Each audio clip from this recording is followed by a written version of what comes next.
Another day of Latagaw with Taong Latagaw. At ngayon samahan niyo ako maglatagaw dito lang sa loob ng Davao City sa Malabog District, kung saan matatagpuan ang Camp Iliaga.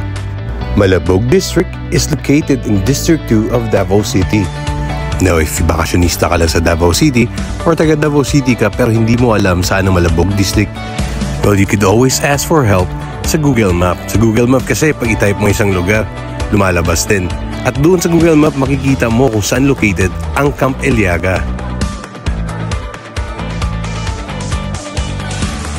Dito sa Camp Iliaga, matutuwa ka talaga sa makikita mo na maliit na lake. Kaya hindi lang sa maliit na lake ang makikita mong maganda. Kapag mag-swimming ka dito, napakalamig. As in! Ang lugar na ito ay napakaganda kapag kasama mo ang pamilya mo, girlfriend mo, or kahit kasama mo sa trabaho kung gusto nyong mag-team building. Nako po, napakaganda rito.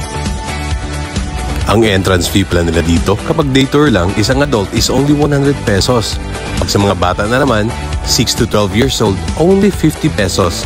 Pero kung mag-overnight naman kayo, sa adult it's 200 pesos. And sa mga bata, which is 6 to 12 years old pa din, it's 100 pesos. At kung gusto mo rin mag-bamboo raft, it's 250 pesos per hour.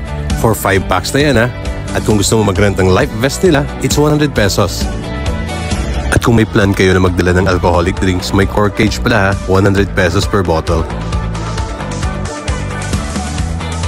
At kung plano ninyo mag-overnight dito, kagaya sa mga team building or family bondings, may room rates din sila.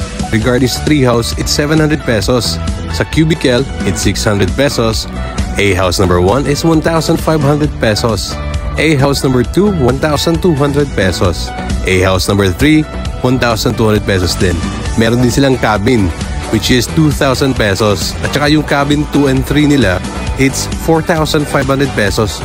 Pero 10 to 15 packs na yun. Tables and chair nila, 200 pesos 6 packs.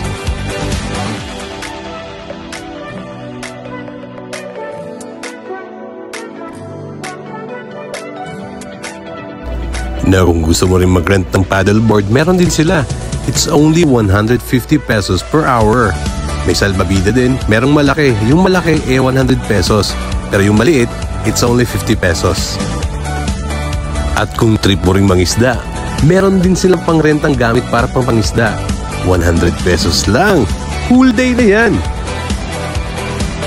Habang ako'y naglatagaw dito, ang na-observe ko sa lake, ang mga isda pala doon is tilapia. Baka hilig mo ang tilapia, lalo na kapag inihaw na tilapia. Pero baka kalahin mo walang ihawan dito. Meron po, nakita nyo na sa video kanina na may ihawan talaga dito. At saka isa sa basic question ng mga bakasyonista, malinis kaya ang CR? Of course, malinis po. Nag-CR din ako dun eh. Tapos isa pa sa mga tanong ng bakasyonista, kagaya ko, malinis kaya ang tubig? Nako po, fresh water po talaga yan. Walang halong chlorine. Diba ang chlorine minsan nangangati yung balat mo? Dito ay hindi ka talaga mangangati kasi fresh nga. Walang halong chemical. Kaya safe na safe yung balat mo, lalo na kapag alagang kojik. Abay, tama nga pala, karagdagang impormasyon. Meron din palang kids pool dito. Kaya safety mga bata lumangoy sa hindi malalim. Sa mga kalatagaw, yun lang po. Sana mabisitan nyo rin ang Camp Iliaga. Kagaya sa akin, nag-enjoy din. At sa ngayon, paalam!